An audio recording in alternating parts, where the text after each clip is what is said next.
एक हा हा हु नाम के दो साधक थे।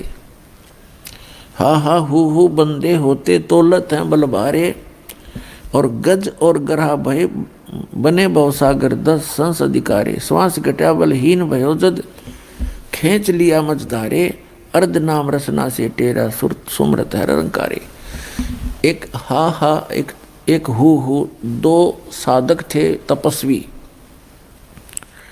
अब इस काल ने ऐसा जुल्म कर रखा है, पहले तो कोई भक्ति करता ही नहीं, करना चाहता ही नहीं, और करना चाहता तो उसको मिसगाइड करके रखता है। इन दो प्राणियों के प्रेरणा हुई हम भक्ति करें, उनको नकली गुरु से मिला देता है। उन गुरुओं ने उनको बता दिया हा और हु को कि आप जी तपस्याएं करो, तपस्या से भगवान मिलता है। अब दोनों ने तपस्या की, उनको अभिमान हो गया आपस में कि मेरा तप तेरे से ज्यादा है। दूसरा कहता कि नहीं, मेरी तपस्या तेरे से अधिक है। तो दोनों का फैसला, वो अपना निर्णय कराने के लिए ब्रह्मा जी के पास गए। ब्रह्मा जी से पूछा कि हमारा निर्णय करके बताओ, आप तो अंतर्यामी हैं, कि हम में से कौन से का तप ज्यादा है। ब्रह्मा जी को पता था कि तप से सिद्धियां आ जाती हैं, और ये जितने भी ऋषि मुनि थे सिद्धियां प्राप्त करके ये सर्प बन गए विषैले। इनके जरा सी भी कोई प्रतिकूल बात कर देता था उसको श्राप दे देते, और जिसका खामियाना श्री विष्णु जी ने भी भोगना पड़ा, जिस कारण से ब्रह्मा जी ने अपने सिर से बला टाल दी और कहा भी मैंने ना तो इतना कोई तुम्हारे जैसा जितना तप किया, और मुझे तो ये सृष्टि के कार्य में बहुत व्यस्त रहना पड़ता है, आप श्री विष्णु जी के पास जाओ। वो विष्णु जी के पास आ गए। विष्णु जी से भी यही प्रार्थना करी, विष्णु जी के भी यही मन में शंका आई कि यदि मैंने, जैसे ब्रह्मा जी ने भी ये सोचा था, यदि मैंने एक व्यक्ति को कह दिया, एक को तो कहना पड़ेगा तेरा ज़्यादा तेरा कम है, तो जिसको भी कम बता दिया वो श्राप दे देगा, वो डर गया, इसलिए अपने सिर से बला टाल दी। विष्णु जी के मन में भी ये शंका हुई कि यदि मैं एक को कहूँगा तेरी तपस्या ज़्यादा है इसकी कम है, तो कम जिसकी बताऊँगा वो श्राप देगा। तो इस संकट को भगवान विष्णु जी ने भी मोल लेना उचित नहीं समझा। उन्होंने कहा भी देखो, मैं तो व्यवस्था में लगा रहता हूँ, पालन पोषण का कार्य डिपार्टमेंट, होम डिपार्टमेंट है मेरे पास, आप जाओ भगवान शंकर जी के पास, वो ज़्यादा तप वप करते हैं, वही आपका फैसला कर सकते हैं। तो वो गए भगवान शिव जी के पास। अब भगवान शिव जी ने भी सोचा भी ये एक को तो कहना पड़ेगा तेरी कम है इसकी ज़्यादा है, तो ये हैं सर्प डस देंगे। उन्होंने भी अपने सिर से बला टाल दी कि अभी एक मतंग नाम के ऋषि हैं पृथ्वी पे, वर्तमान में वही बता सकते हैं, वो बड़े साधक हैं, बड़े तपस्वी हैं, आप वहाँ जाइए। तो दोनों आगे मतंग ऋषि के आश्रम की तरफ जा रहे थे। मतंग ऋषि जो थे बड़े डिल डोल, बड़े तगड़े, भारा शरीर था उनका। तो उन्होंने, ये मन बड़ा बदमाश है, कबीर साहब कहते हैं मन के मते ना चालिए, मन है पक्का दूध, ले डूबे दरिया में और फिर जा हाथ छूटे। उल्टे काम करवा के फंसवा के फिर आप निकल जाता है। तो उन्होंने दोनों ने देखा उस महापुरुष को। मतंग ऋषि पूछा कहाँ है, कि वो सामने बैठे तगड़े थे डुल डुल। एक ने तो मन में सोचा कि बड़ा हाथी सा बैठा भाई, दूसरे ने सोच लिया अच्छा मगरमच्छ साहित है महात्मा। तो उन्होंने मतंग ऋषि के पास आकर के कहा, मतंग ऋषि के पास एक सिद्धि थी जो मन की वृत्ति बता देती थी, इसने क्या सोच रखा है। तो मतंग ऋषि से उन्होंने प्रश्न किया कि महाराज, हम में से कौन से की तपस्या ज़्यादा है, कौन शक्तिशाली है, आप निर्णय करो। मैं कहता हूँ मेरी भक्ति ज़्यादा, तपस्या ज़्यादा, ये कहता है मेरी ज़्यादा। मतंग ऋषि ने कहा कि जो तुम्हारे मन में तुमने सोच के आए हो उसी से फैसला होगा। तो हमने क्या सोचा भगवान, आपने ये सोचा था कि मतंग ऋषि बड़ा हाथी सा पड़ा है तो, और आपने सोचा था ये मगरमच्छ जैसा है। आप मगरमच्छ बनो, आप हाथी बनो, अपना फैसला आप करो। तो दोनों का शरीर छूट गया, मृत्यु होगी। एक ने हाथी के यहाँ जन्म हुआ, दूसरे का मगरमच्छ के घर जन्म हुआ, से जन्म हुआ। फिर कहते हैं हाथी जब जवान हुआ और जल पीने के लिए दरिया पर पहुंचा, सरोवर पर, मगरमच्छ ने उसका पैर पकड़ लिया पूरब के संस्कार से। अपने आत्माओं, पहले मगरमच्छ ने हाथी को अंदर खींचना चाहा, हाथी मगरमच्छ को बाहर खींच लाया, फिर कभी वो अंदर खींच ले जाए, कभी वो बाहर खींच ले। सारा दिन ऐसे उनकी रिहर्सल चले और शाम को मगरमच्छ उसका पैर छोड़ दे कि कल आना, कल आऊँगा। अगले दिन फिर वो ऐसे ही चलते रहे। कहते हैं 10,000 वर्ष से भी अधिक समय तक वो आपस में झगड़ते, ऐसे ही लड़ते रहे। परीक्ष अपना जो है ये रिहर्सल करते रहे। क्या हुआ कि जो हाथी के साथी थे वो उसके लिए दूर दूर से घास तोड़ के लाएं, कीड़े तोड़ तोड़ के लाएं, उसको खिलाएं रात को, और सुबह फिर पहलवान की तरह हाथ मिलवा दें उनका। तो ऐसे आसपास का जो चारा था वो खत्म हो गया, और मगरमच्छ के वहाँ उपलब्ध मछलियाँ काफ़ी रहती थी, वो अपना वहाँ से छका रहता था। तो बलहीन हो गया हाथी और मगरमच्छ ने वो खींच लिया और इतना गहरे पानी में ले गया कि सूंड का थोड़ा सा हिस्सा शेष था जहाँ से हाथी श्वास लेता है। उसकी नाक बहुत लंबी होती है, 5-7-10 फुट की, तो सारा खींच लिया। सूंड ऊपर रखा हुआ था। जब उसने देखा कि अब सूंड में भी पानी प्रवेश होगा तो मर जाएगा, अपनी ताकत भूल के परमात्मा को याद किया। थोड़ा सा राम भी पूरा नहीं कहने पाता, रा। उसी समय कहते हैं सुदर्शन चक्र आया और मगरमच्छ कह लगा, मगरमच्छ ने उसका पैर छोड़ दिया, हाथी बाहर आ गया। अब वहाँ भगवान प्रकट हुए श्री विष्णु रूप में, और आकर कहा कि भाई गज यानी हाथी आप चलो स्वर्ग में। तो क्योंकि आपने मुझे कसक के साथ याद किया, आपने मेरे को कसक के साथ याद किया, इसलिए स्वर्ग चल। तो जब मगरमच्छ ने कहा कि हे भगवान, देखो हम अपनी जिद के आधार से अभिमानवश हम एक दूसरे से लड़ रहे थे, और जब इसने आपको याद किया मैं उतनी ही कसक से सुन भी रहा था, लेकिन मानवश मैं इसको छोड़ नहीं रहा था। तब भगवान ने कहा ठीक है भाई, तुम दोनों ही चलिए, आप दोनों को ही स्वर्ग भेज देते हैं। अपने आत्माओं कहने का भाव ये है, इस कथा का निष्कर्ष ये निकलता है कि पहले तो यहाँ डले ढोते हैं ये साधक, फिर इनके अंदर अभिमान घर कर जाता है। परमात्मा कहते हैं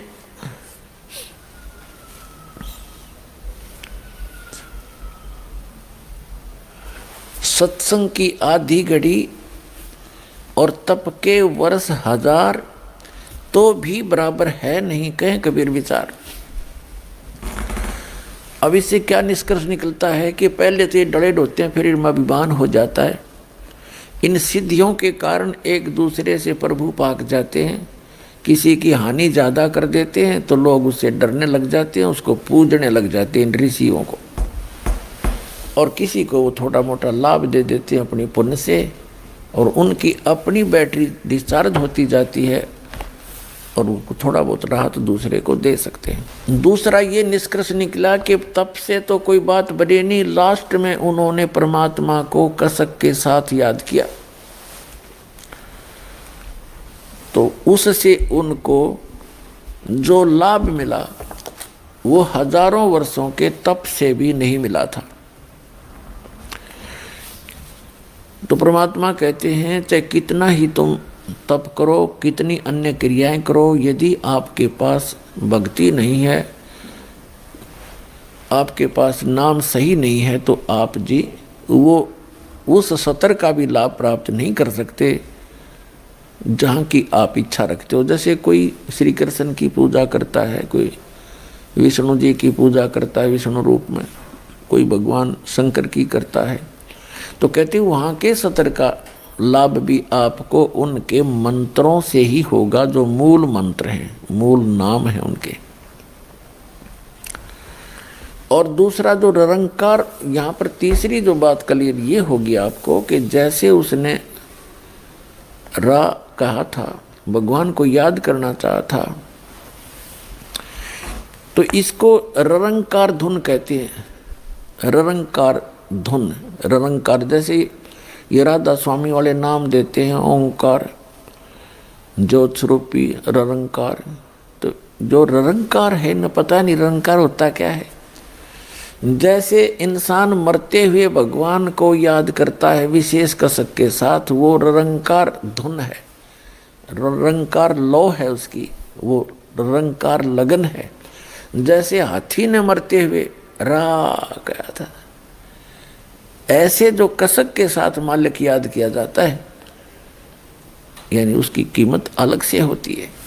तो भक्ति करने वाले के लिए संदेश है कि जब आप कोई भी नाम का जाप करें, उसको विशेष कसक के साथ करें, फॉर्मलिटी सी ना करें। तो उस कसक के साथ लिए हुए नाम का जो लाभ है वो अत्यधिक है, उसका कंप्लीट लाभ है।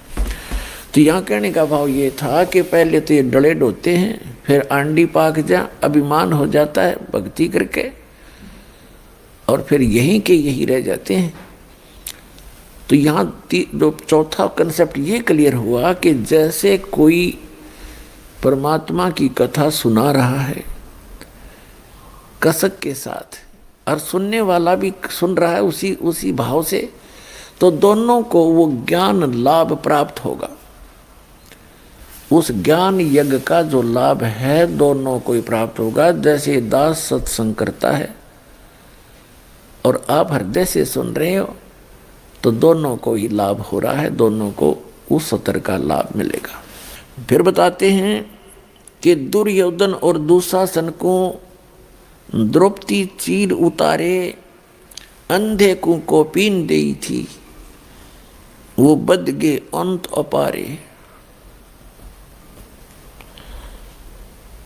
भीष्म पिता और द्रोणाचार्य कर्ण से बानों मारे, महाभारत में टटीरी के रखे, वहाँ घंटा टूट पड़ा रे। अब क्या बताना चाहते हैं कि मन तू पावेगा अपना किया रे, भोगेगा अपना किया रे। दुर्योधन और दुशासन ने द्रौपदी के चीर उतारने का, उसको नग्न करने का प्रयत्न किया, तो उस द्रौपदी का चीर क्यों बढ़ गया? पुण्यात्माओं, आज तक जो भी आपको राम नाम की कथा सुनाई गई है, भगवान की कथाएं सुनाई गई हैं, वो इनकम्प्लीट थी, उनका कोई सिर पैर नहीं था। जैसे हमारे मन में एक शंका बनी रहती थी कि जैसे द्रौपदी जी का चीर उतारना चाहा और वो उतरा नहीं, ये कारण क्या था? हम कथा पढ़ते थे, सुनते थे, और ये भी सुनते थे भगवान ने बढ़ा दिया। भगवान ने और बहनों का क्यों नहीं बढ़ाया? कितनों की इज्जत लूटी जाती है, उस द्रौपदी का ही क्यों बढ़ाया? यहाँ बुद्धि कभी नहीं जाती थी, क्योंकि हम इनकम्प्लीट स्पिरिचुअल नॉलेज प्राप्त थे, ग्रहण कर रखे थे, किए हुए थे। तो परमेश्वर ने आके वो कंप्लीट स्पिरिचुअल नॉलेज दिया, और अब इस दास के पास उपलब्ध है जो इन सभी अधूरी कथाओं को पूरा किया जाएगा। पुण्यात्माओं, आप एक बात को याद रखना कि विश्व के जितने भी प्राणी हैं ये सभी उस अल्लाह अकबर के, उस कबीर भगवान के, अल्लाह अकबर माने बड़े भगवान के, वो ग्रेट गॉड के, कंप्लीट गॉड के बच्चे हैं।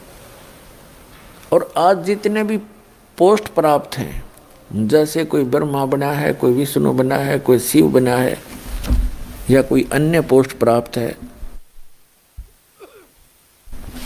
कोई देव बना है, महादेव बना है, और चाहे कोई अन्य यहाँ पृथ्वी के ऊपर राष्ट्रपति बना है, मंत्री बना है, प्रधानमंत्री, मुख्यमंत्री बना है, ये सभी पूर्व की भक्ति किए हुए पुण्यकर्मी प्राणी हैं। अब जैसे दास आपको क्लियर कर ही रहा है और आपको लगभग क्लियर स्पष्ट हो भी रहा है कि शास्त्र अनुकूल साधना करने से ही जीव को भक्ति लाभ प्राप्त होता है। अध्यात्म मार्ग का जो लाभ होता है वो शास्त्र अनुकूल साधना से ही होता है। और शास्त्र अनुकूल साधना कैसे होती है? जो सदग्रंथों में विद्यमान हो, सदग्रंथों में जिसका ज्ञान हो, सदग्रंथों के आधार से जो भक्ति हो, उसको कहते हैं शास्त्र अनुकूल साधना। और सदग्रंथ कौन कौन से हैं? वर्तमान के अंदर जो सदग्रंथ हैं, पवित्र चारों वेद, पवित्र श्रीमद् भगवद गीता, ये तो हैं गॉड गिवन ग्रंथ। इसके अतिरिक्त पवित्र पुराण, पवित्र महाभारत, पवित्र सुधा सागर आदि, ये हैं ब्रह्मा जी के द्वारा दिए गए ज्ञान में प्लस करके अपने मत जोड़ जोड़ के आगे इसके 18 भाग बना दिए पुराणों के। और महाभारत के अंदर केवल उस घटना है, वो जो महाभारत के अंदर जो पात्र हैं, कौरव और पांडव और कुछ ऋषियों का ज्ञान है। तो ये ज्ञान गॉड गिवन नहीं है, ये तो इतिहास एक टाइप का। ऐसे ही पवित्र कुरान शरीफ, कुरान मजीद कहो, एक ही है, केवल नाम मंत्र है, लेख में कोई अंतर नहीं है। तो ये भी गॉड गिवन है, लेकिन ये पवित्र चारों वेद, पवित्र श्रीमद् भगवद गीता और पवित्र पुराण और पवित्र बाइबल का कुछ अंश, पवित्र बाइबल का जो अंश है वो इस ब्रह्म के द्वारा दिए गए हैं। ये भी गॉड है, ये भी अल्लाह है, ये इनकम्प्लीट गॉड है।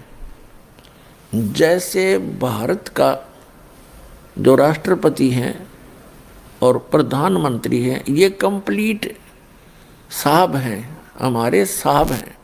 वैसे तो गृह मंत्री सेंटर का वो भी साहब है, और मुख्यमंत्री स्टेट का वो भी साहब है, एक मंत्री गृह मंत्री स्टेट का, प्रांत का, वो भी साहब है, एक कमिश्नर भी साहब है, एक डीसी भी साहब कहलाता है, एक एसडीएम भी साहब कहलाता है, तहसीलदार भी साहब ही कहलाता है। तो इस प्रकार ये सभी साहब हैं, लेकिन ये इनकम्प्लीट साहब हैं, अधूरे साहब हैं, इनका सीमा है, अक्षेत्र है। और कंप्लीट साहब जो है, वो पूर्ण साहब जो है, प्रधानमंत्री है और राष्ट्रपति है। इसी प्रकार जो ब्रह्म है ये इनकम्प्लीट गॉड है, और इसके द्वारा दिया गया ज्ञान इसका इनकम्प्लीट नॉलेज है। लेकिन जितना है वेद और गीता वो सही है, जो कुरान है उस सत्र का ज्ञान वो सही है, लेकिन उसमें ना पवित्र गीता में, ना पवित्र वेदों में, ना पवित्र कुरान शरीफ में, ना पवित्र बाइबल में उस पूर्ण परमात्मा की पूर्ण जानकारी नहीं है। उसके लिए ऑप्शन छोड़ रखा है। पवित्र श्रीमद् भगवद गीता अध्याय नंबर 4 के श्लोक नंबर 34 में, पवित्र यजुर्वेद अध्याय नंबर 40 के मंत्र नंबर 10 में, और पवित्र कुरान शरीफ के सूरत फुरकानी 25 आयत नंबर 52 से 59 में ये स्पष्ट कर रखा है कि वेद ज्ञानदाता, गीता ज्ञानदाता और कुरान शरीफ का ज्ञानदाता कह रहा है कि वो अल्लाह अकबर यानी वो पूर्ण परमात्मा तो कोई और है जिसने 6 दिन में सृष्टि रची, 7वें दिन तख्त पर जा बैठे, जो सबका उत्पादक है। उसके विषय में कोई तत्वदर्शी संत से पूछो तो वो ज्ञान जो तत्वदर्शी संत बतावेगा वो ना कुरान में है, ना वेद में है, ना गीता में, ना पवित्र बाइबल में। तो वो है कंप्लीट स्पिरिचुअल नॉलेज जो इनके अंदर नहीं है। तो ये जितने भी हैं ग्रंथ ये इनकम्प्लीट ज्ञान रखते हैं और इनका ज्ञानदाता भी इनकम्प्लीट गॉड है, कंप्लीट गॉड नहीं है, पूर्ण परमात्मा नहीं है। इतनी सी बात। तो ये जो अब आपको ज्ञान प्राप्त है उस कंप्लीट गॉड के द्वारा दिया हुआ, पूर्ण परमात्मा के द्वारा दिया गया ज्ञान है। आज दास आपको उनका दिया हुआ ज्ञान एज ए टेप रिकॉर्डर सुना रहा है और उस परमात्मा की कृपा के बिना अन्य इसको समझ नहीं सके। इस दास के समझ में आया। तो अब क्या होगा, अब हजारों वर्षों तक ये ज्ञान चलेगा, पूरे विश्व में शांति होगी। ये माया को इकट्ठी करने की जो दौड़ लग रही है, आग लगी पड़ी है प्रत्येक प्राणी के अंदर, ये इस ज्ञान से शांत होगी। फेसबुक पर हमारे पेज अमर बोध को लाइक करें और यूट्यूब पर अमर बोध चैनल को सब्सक्राइब जरूर करें। संत रामपाल जी महाराज से निःशुल्क नाम दीक्षा लेने के लिए हमारे इन नंबरों पर संपर्क करें।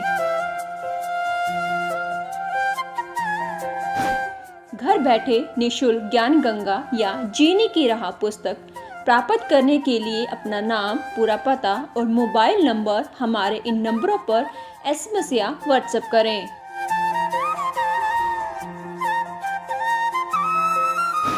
अधिक जानकारी के लिए हमारी वेबसाइट supremegod.org पर विजिट करें।